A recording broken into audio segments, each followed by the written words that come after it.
Signore e signori, buongiorno, benvenuti a Vicenzaoro Settembre 2020. Ladies and gentlemen, good morning and welcome to Vicenzaoro September 22. I would like to thank you for being here on behalf of the Italian exhibition group. Thank you very much for coming from far away. Just a few words to introduce this talk. The retail talk has been included in a series of talks that are dedicated to the world of retail. So this is dedicated to you, and I would like to thank Stephen Tranquilli for being here. The director of Federpreziosi, the president Giuseppe Aquilini, is also here in this room. Together, we are analyzing the world of retail so that we can provide support for their evolution. And we would like to thank you all for all your contributions, because, of course, we like to have your feedback because we also want to do better. So we're going to talk about something which is really important, and we're very glad that Federpreziosi has decided to talk about this. This is something which is relevant to the development of the whole industry. If your distribution does not work or is slowed down, then, as you can very well understand, the whole fair will become weaker. So it is very important for us that you evolve and you do better and better, because we can grow together. This is the role of the fair to support the sustainability of the whole system. I would also like to thank Vicenzaoro September, young entrepreneur. Thank you very much to Family Cisternino. I had the pleasure to meet them. And I would like to thank Emanuele Sacerdote, who is going to lead us through this talk. So thank you very much for being here. Stephen, you have the floor. Thank you very much, Marco. Thank you very much to all of you for being here today. Today's topic is a very important one for us. In the last few years, we have tried to understand the dynamics of the generational change. And I had the opportunity to meet Emanuele Sacerdote through his book.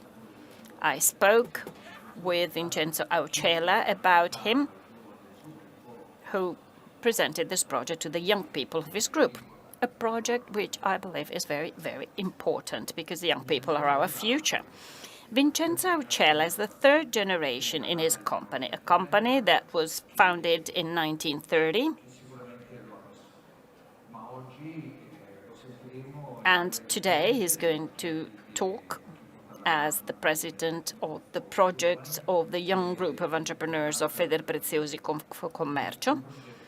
So he will show how projects can be replicated in our companies. We have Simonetta, Claudia, many young people who have supported Vincenzo in his project. Vincenzo, you have the floor. Good morning, everybody. Thank you very much to Federpreziosi and to the whole group for the support provided. Thank you very much to the President Aquilino, who has decided to entrust me with the task of putting together the group of young entrepreneurs within Federpreziosi. It is not easy, because starting from scratch and putting together a group is not easy, but on the other hand, there's no bias when you start with something new. And since we're here to talk about the generational turnover, I think it's a good idea that we are also represented here. Talking with Stephen, reading the amazing book by Emanuele, we decided to organize this talk.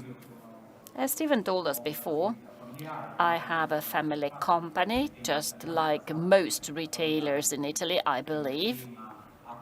So this is a very significant topic to all of us. And Emanuele's book has really supported me. It is a book that you can't put down once you start it. It is very simple and easy to read, but the simplicity of these concepts provide you with food for thought for hours. So it has accompanied me throughout the summer. Very useful for our newborn group of young entrepreneurs and very useful for me personally. So I do not want to steal any time away from you. We know that we have many, many things to debate. But dear Vincenzo, during the summer, you liked it so much that you kept posting on your social channels many of your thoughts. But before giving the floor to Emanuele, I would like to show the present situation of our industry to the people who are here with us and to the people who are following us on stream. We have carried out a research about the sentiment of the generational turnover in our industry. So let's make room for young people, but this turnover can also be a shock. So let's have a look at the first slide. So this is the present situation. About 50% of the jewelry shop will have to tackle the issue of passing over their enterprise to children or other family relatives. So 48% are actually tackling this issue or have not thought about that yet. I mean, we're talking about 14,000 points of sales. If 32% has not thought about the generational turnover, then I think they should start thinking about that. But conversely, 42% of the interviewed claim they are going to close down their company because there's no generation turnover in sight. And if 15.9% is actually working at this, that 48% that will decide to tackle the issue of generational turnover, well, 53.6% are going to do that through a family member who is already working in the company. 31% believe that the company will be led by a family member who's not working in the company yet, and 14.6% will keep ownership but will ask for support to a third party. So this is what is happening today in our industry. Next question. Which are the critical points for your company in this generation turnover? Then, of course, we will ask this question also to the Cittadino family represented here today by Fabrizio, Simone, and Giuseppina. But look at that, 32% is not interested in having children or relatives continuing their activities. There are no clear roles for 6.4%. There is no predisposition of children and family members towards the family business. Well, I would have done anything to keep working in my family business, but that's another story. Right, this is what happens. Is it real? Does it actually reflect your needs? Well, we have the honor to have Emanuele Sacerdoti here with us, a writer, a teacher, and an entrepreneur. He started working with the most important agencies in our advertising agencies in our country. He has published 10 essays on retail and corporate strategies. Until 2020, he's been the CEO of his own company. He started with Alberti Strega and is an heir of this company.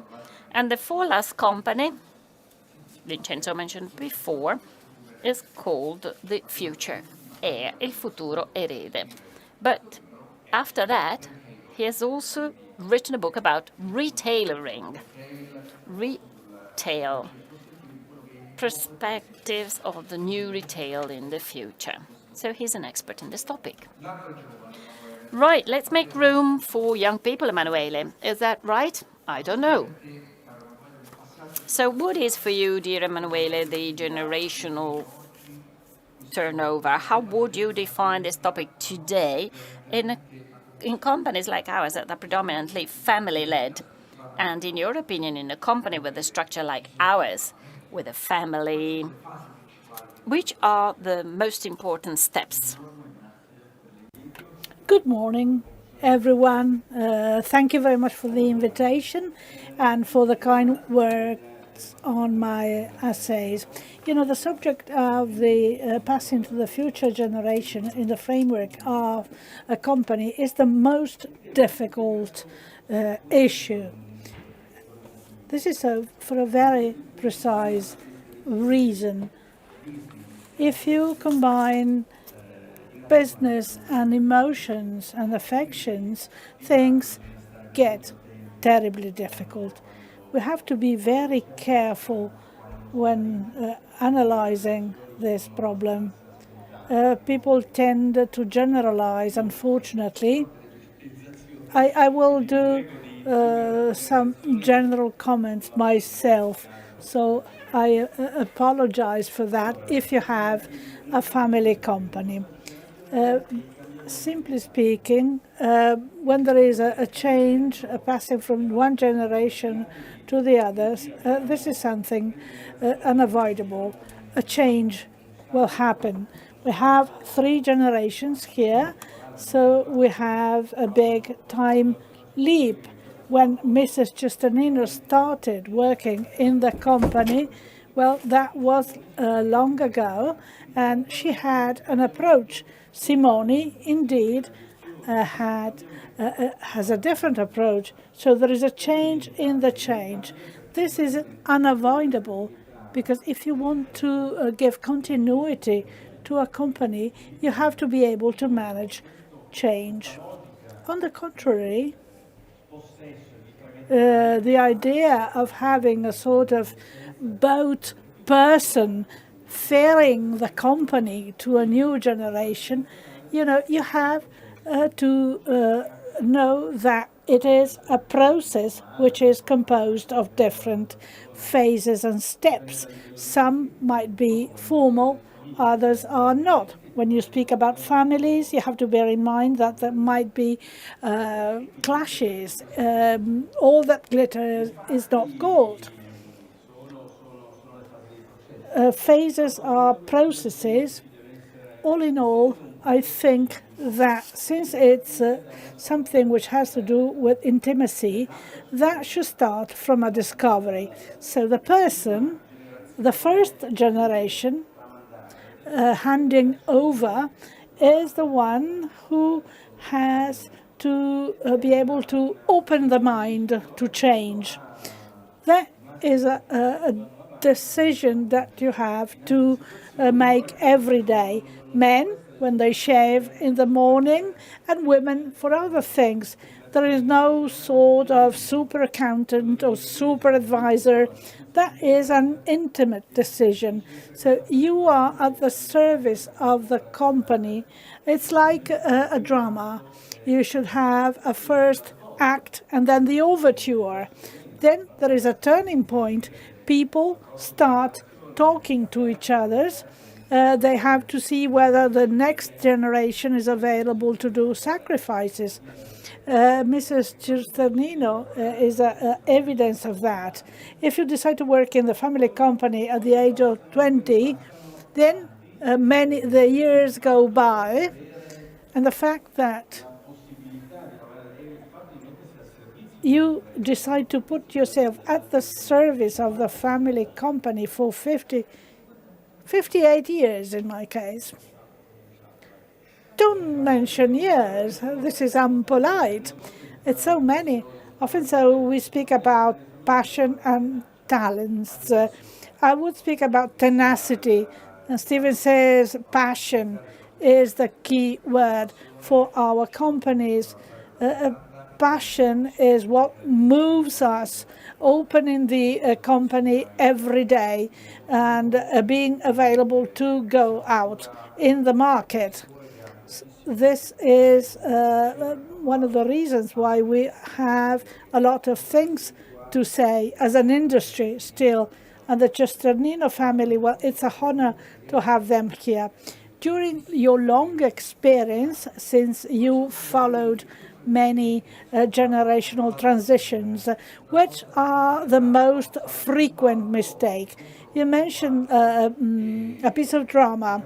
When you go up on the stage, you watch around, and you try to see whether my son or my nephew or my grandchild is the person who can pick up that. But I also have to be humble and to assess their attitudes. Doing business is a long journey. You know when it begins, you don't know when it ends. Well, speaking about mistakes is difficult. I would rather use the term underestimations. There are two types of underestimations. One is high and the other is low.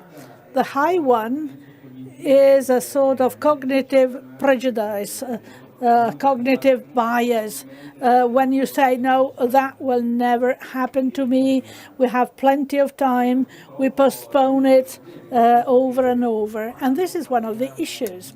When you speak of a process, we should be able to anticipate the events in advance. There are many examples of that, but with the exception of the UK, with the death of the Queen. Just think of Mr. Bolocco, who died because of a lightning, and he was simply riding his bicycle up in the mountains. So just that was completely unexpected. So you might find yourself in a position to, to think what to do in advance. The second is that of growth. A good transition cannot be implemented if there is no growth in change. Things change very rapidly. What do you mean by growth? To be being able to keep the pace of the time.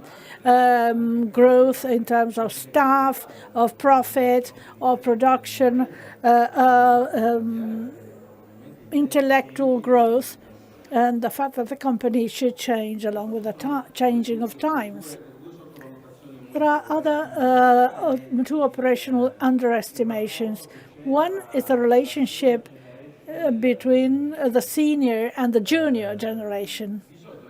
Usually, in the change, it's the senior who decides that the change has to start. This is one of the first mistakes.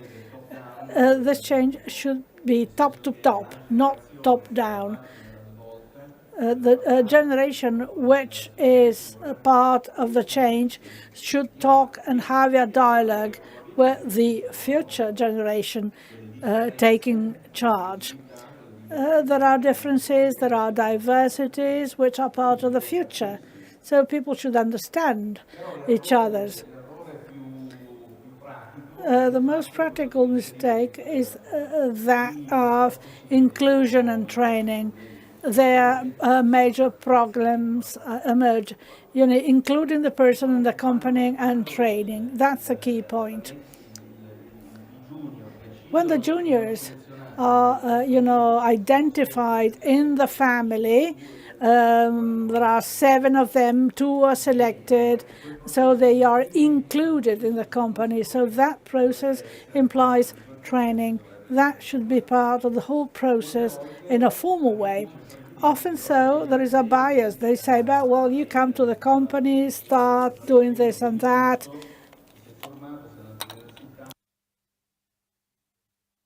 So you come. This is the most delicate step. I think that the junior generation should gather experience outside of the company. I don't mean 6 months that they go outside. Fare un pezzo della sua carriera. They should work outside for 3 years, made a career, and bring back the outcomes to the family company. Why is it so? Because they have a good reputation. They are not only the children. They go back to the company and they have a new know-how. In your industry, there are small companies, but just think of larger companies. The next generation should be able to bring new skills. They should not take away the posts of other workers. They should give an added value.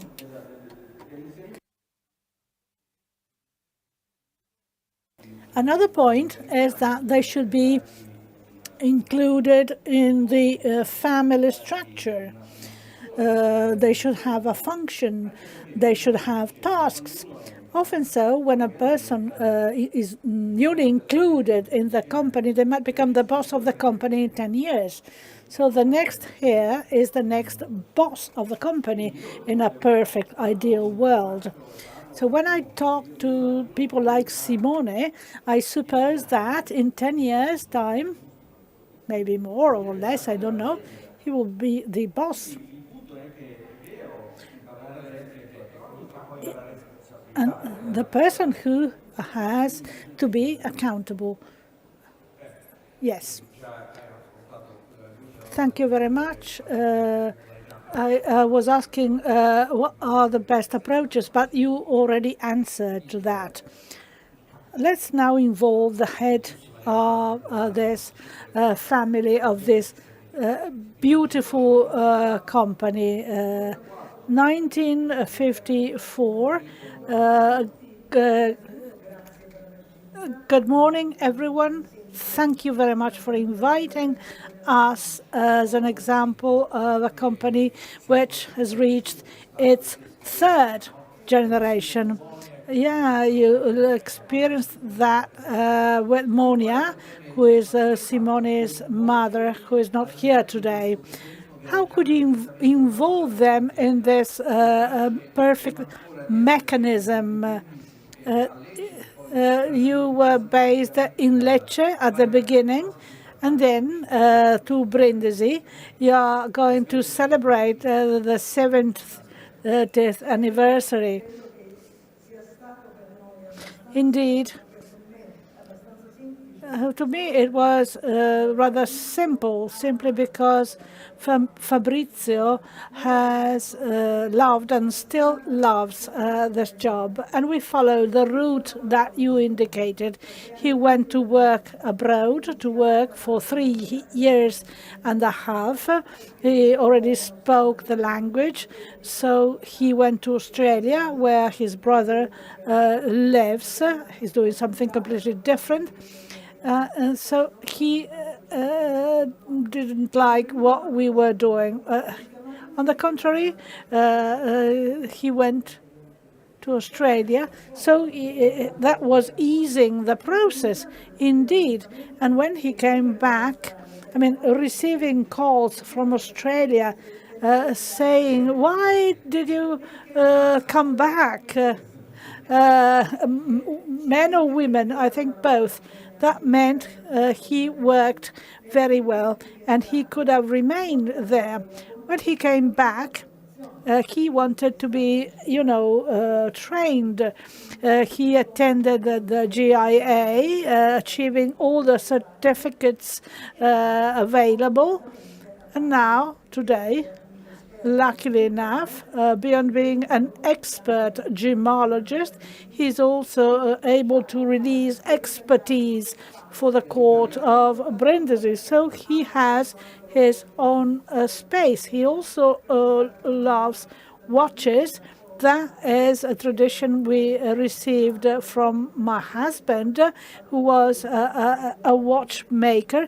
We attended the talk on vintage watches. That was really interesting. Passion again. The passion comes out every second. If I could not be here if I had no passion. I used to be a teacher, so I made a very precise choice. When I had the opportunity to work together with my husband at the service of customs, that's why, because I loved that job, as he did, and I still love it. Yeah, I think there is a handicap. It's difficult to leave. You do not have to leave your job. You've got your own role in your own company. You don't have to leave. Fabrizio holds you in high estimate. It is true, and I still need her. Thank you. Thank you. Well, let's listen to Simone, the third generation now in the company. Monia's son, Fabrizio's sister. Well, if I may, love is a fundamental part of this all. We need a generational turnover which must be based on the son's or daughter's love for that activity, predisposition to do that kind of job. And I believe that my parents have been wonderful. I mean, when they understood that their first son did not like to spend time behind the counter and doing that kind of job, they didn't impose anything on him. And that made everything else easier because I loved that job. Yeah. I know that you love your job, and I've known you since a young boy, and you've always been so curious, if I may say that. You were interested in all the dynamics of your industry. And also Simone is like that. I mean, we have frequently been conversing about the future of this industry. So, Simone, I would like to know from you, which are the reasons why you decided to work in the shop in constant comparison with your mum, your uncle, and your grandmother, who's a very open person, but also, she's got her own ideas. Yes. Good morning, everybody. For sure, the number one reason is love for my family. This has been fundamental for me and for my decisions.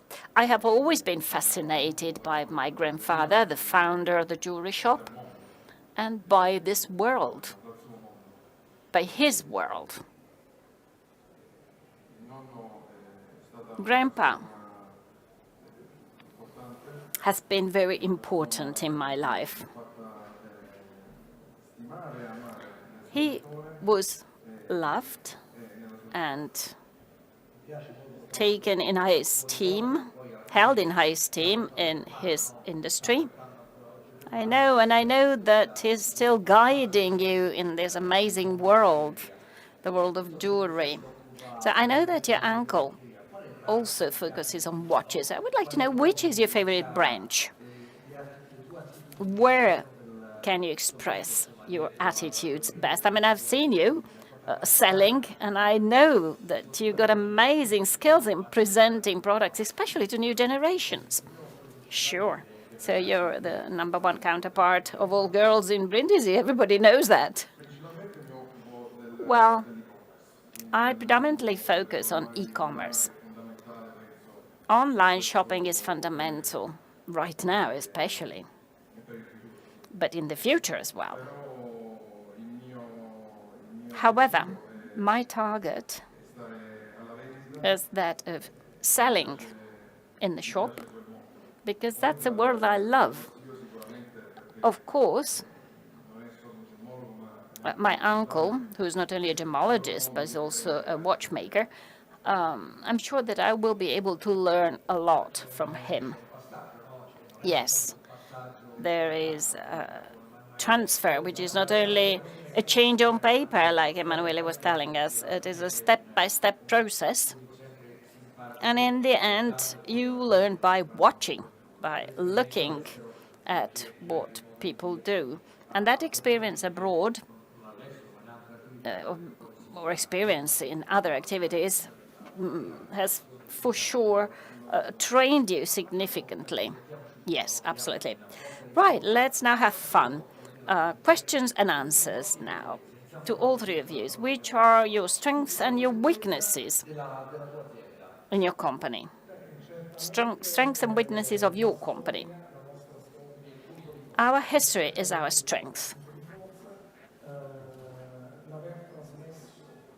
The capability of transmitting values such as honesty, seriousness, dedication in what we do, commitment, and trying to give products of top quality this is important. And also our post-sale service. Right, so predisposition to dialogue,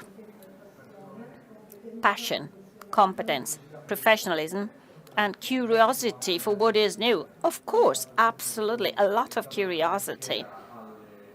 I know you arrive at 9:30 at the fair and you leave when they close, because I know that you are walking around hunting for something new. Simone, which are the strengths and the weaknesses of your company? We've already heard you talking about aggregation and love, so sincere exchange of opinions, but, well, I believe that competence is one of the key values of a company. Also because today, customers know all what you know. Sometimes they even know more than you know. So it is really important to be competent. So this is a challenge, isn't it? Yes, of course. It is motivating. Fabrizio, do you agree? Absolutely. Internet has changed our customers, and very often you have customers in front of you who really do know a lot because they got all the information on the internet, they know a lot, and they need some extra information. So you must be able to meet their needs, to anticipate times, and to give them even more, to give them what they still do not know, but that they need to know to proceed with their shopping. So thanks to Simone and your company, you've had the opportunity to get to know the new horizons of communication. Absolutely. So you need to have a tutor, don't you? Because otherwise you answer your WhatsApps after 2 days. Well, the generational shift is fundamental in a company because times change, fashions change, buyers change.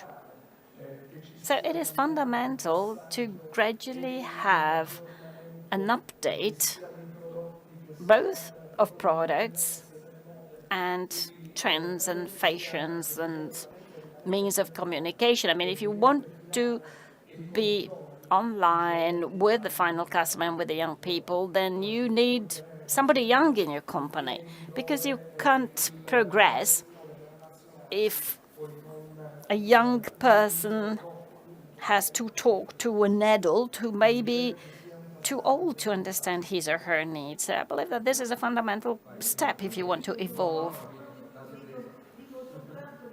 Let me add the following. People coming in the shop, it is only the old ones who ask for me. Only the old ones. All the others want to talk to them. And I'm happy about that. I'm happy about that, you know. Of course, they want to be helped by young people.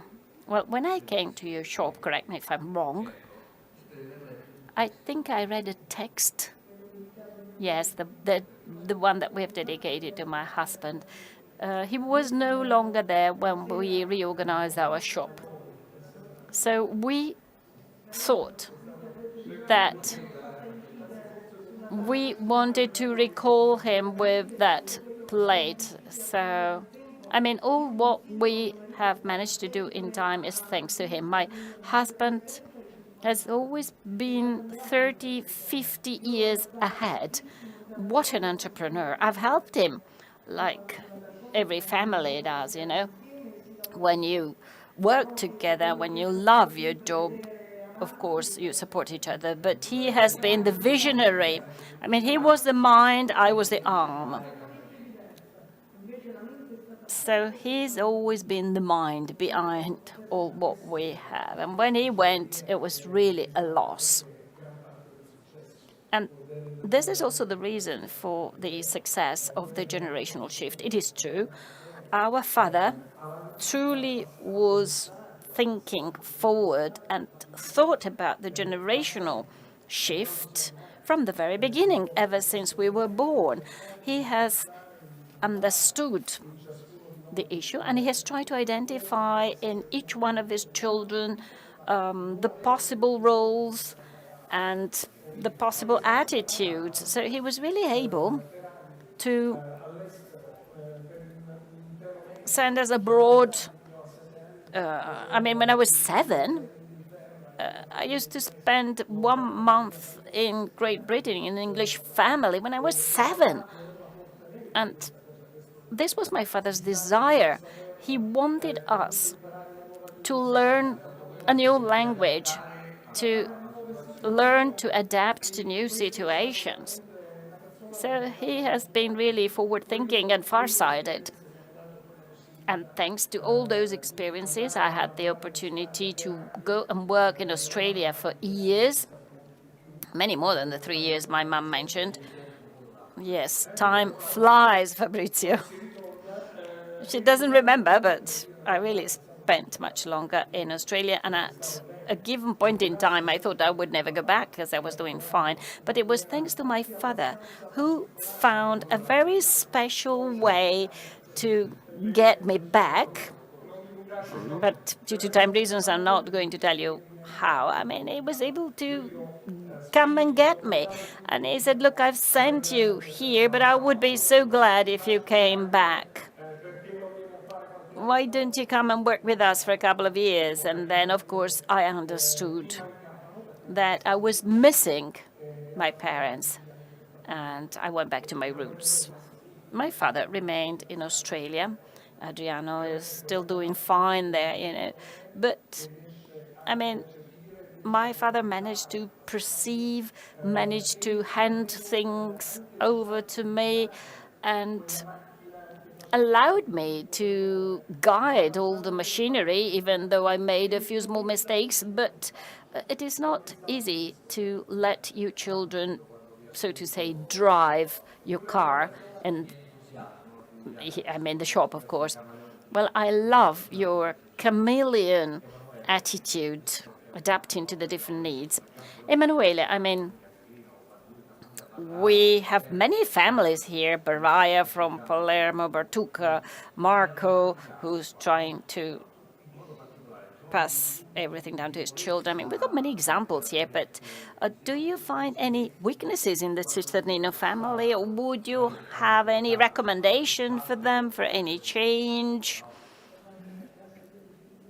Perhaps I should stay home.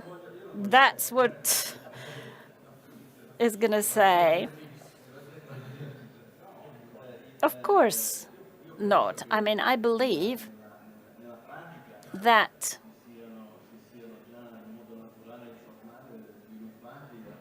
in their practical activities, the Cisternino family have already found their solutions.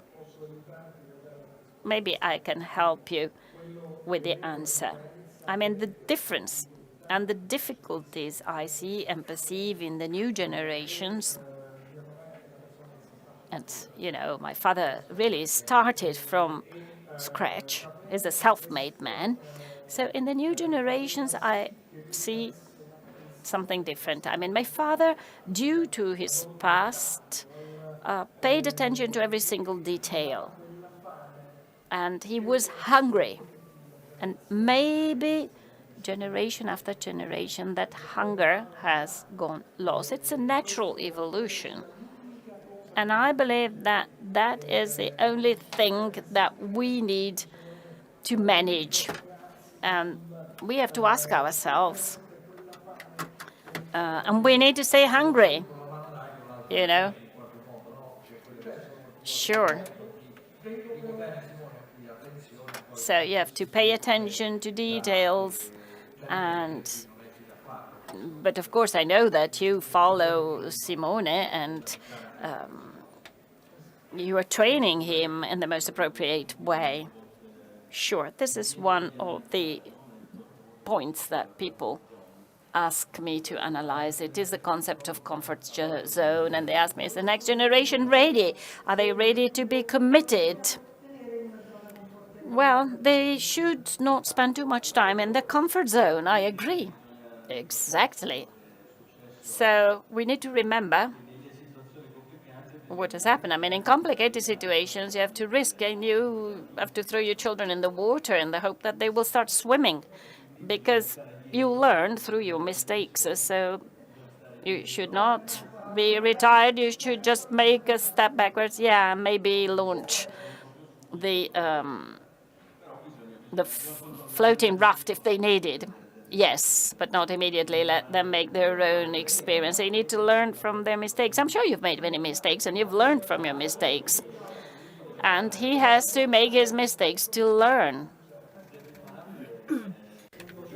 And rightly so, because that's a natural process. You learn from mistakes. Vincenzo, how was your transition? I take this opportunity. You never told me. Your father is still playing a very important role together with your brother Manuel, so you are working symbiotically. We are also at the third generation. Unfortunately, my grandfather was not there. He died before time, but I was lucky because I had a lot of colleagues telling me how he was. I am third generation, like Simone. Emanuele, in his book, speaks about the boat person ferrying the new generation in the company. Among the different examples of people who can help, the first generation, i.e. The grandfather, could be the right person to help you. I was not lucky as you were, but I see that there are many similarities among us. Another important example, which is made, referring to the simple concepts I found in the book, I never had considered that often so there is a comparison between different transitions. We are at the third generation. The change between the first and the second generation is easier because in the third generation also other relatives such as cousins are involved, so the change is not easy. There was an example of a Japanese company which is at the 46th generation, dating back to the 8th century. So every change will get more difficult. So the planning very much in advance is the right thing to do. You're right, and we were lucky because the other cousins and the other relatives had already made their own way. Some of them were already living in Australia, so they were not nearby, and others decided to do different things. Sometimes there are things that makes you luckier. I mean, combining different heads and different minds in a company, it gets increasingly difficult in managing this transition. So if in the absence of a grandfather, supervising everything, it's even more difficult. Yes, but indeed, also parents have to be brave and to make a step backward. So Vincenzo gathered a long experience in Australia, and he got a degree so that he could bring a new know-how in the company, which was acknowledged within the company, and that is a key step. Pino is doing that, and others. The topic is a key. We saw some numbers at the beginning. Yes, they are scaring. You know me, but that is the best job of the world. And it gives emotions, and you gave a lot of emotions to us today. This willingness to continue in the face of uncertainties is a spur, is a driving engine. This is because we love our job. I mean, you can generate a lot of energy. Emanuele, indeed, raised many interesting ideas. When we attend meetings or training courses, it's important to pick up new tools, to learn new things. And I hope that this meeting has been useful for those who follow us online. Being able to listen to young people and talk to them is very important, but that is not easy.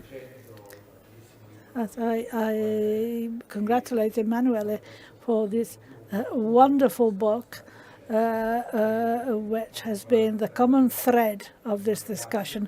Thank you very much, Emanuele. Thank you. I don't know whether you have something to add. Well, thank you for coming. So we'll break for 10 minutes, and then we'll start the next talk. Thank you very much. Thank you all.